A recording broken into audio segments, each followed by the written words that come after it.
You should be afraid of taking risks and pursuing something meaningful. But you should be more afraid of staying where you are if it's making you miserable.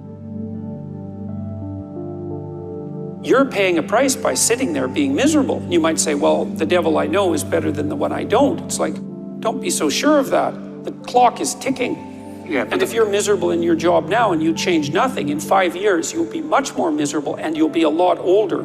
But isn't it a luxury to pursue what is meaningful? Our viewers have mortgages, they have children, they have payments and loans. It's a luxury to pursue because we lack the resources. Well, I don't remember now, I'm not talking about what makes you happy.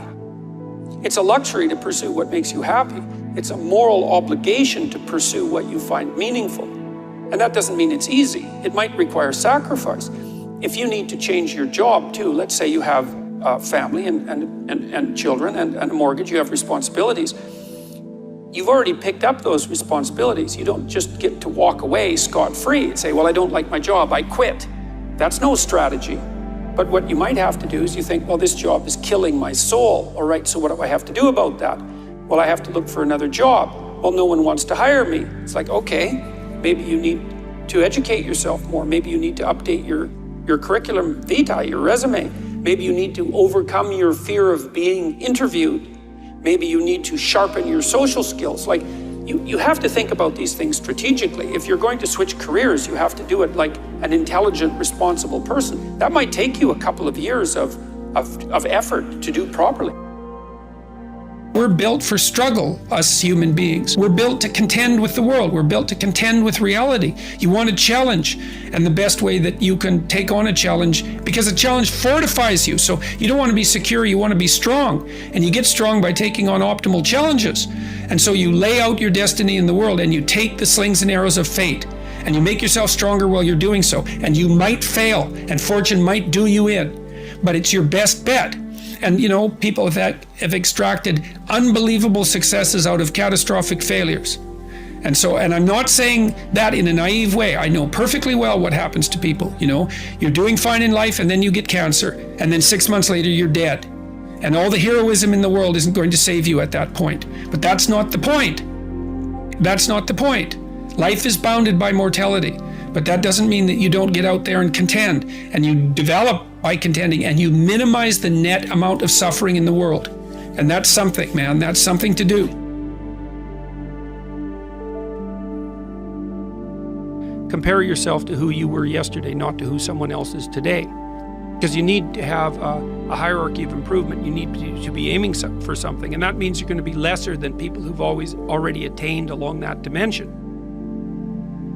So the question is, who should you defeat in the final analysis? And the answer is, you should defeat your former self. You should be constantly trying to do that.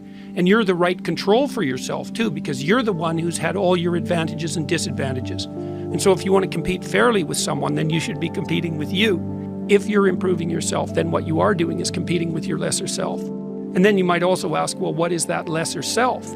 And that lesser self would be resentful and bitter and aggressive and vengeance-seeking, and all of those things that go along with having a negative moral character. And those are things that interfere with your ability to progress as you move forward through life. So it's very necessary to understand that this is why, you know, I've been stressing this idea of personal responsibility. It's like, well, personal responsibility is to compete with yourself, is to be slightly better than yourself the next day. And it better in some way that you can actually manage, and that's humility. Like, well, I'm a flawed person, I've got all my problems. Could I be as good as person X? It's like not the right question. The right question is, could you be slightly better tomorrow than your currently flawed self? And the answer to that is, if you have enough humility to set the bar properly low, then you could be better tomorrow than you are today. And you might say, well, what's the right way of being in the world, if there is such a thing? And it's not acting according to a set of rules. It's attempting continually to transcend the flawed thing that you currently are. And what's so interesting about that is that the meaning in life is to be found in that pursuit. So I've been laying that out in these discussions too, because it's saying, well, the fundamental issue is that life is tragic and difficult, very tragic and difficult for everyone. And it's also tainted by malevolence, because no matter how things are tragic and difficult, but there's always some stupid thing that you could do or someone else could do that could make it even worse than it has to be.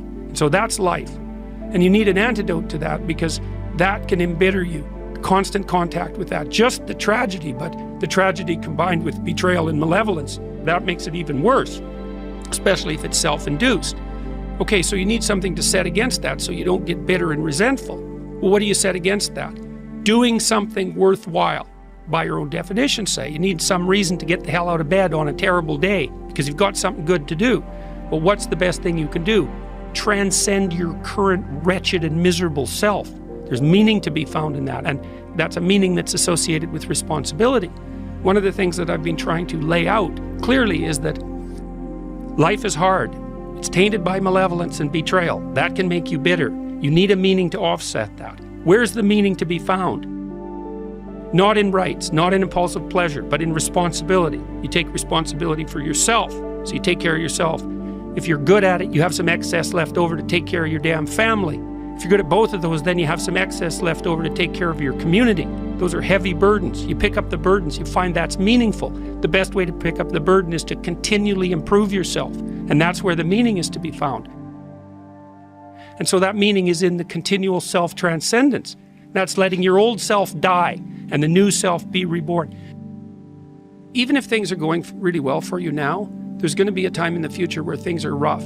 You know, you're going to be ill, family members going to be ill, a dream is going to fall apart, you're going to be uncertain about your employment status. Like the flood is coming, right? The apocalypse is coming. It's always the case in life. And you have to be prepared for it. And the question is how to prepare for it. And the answer to that is to find a way of being that works even under the direst of circumstances.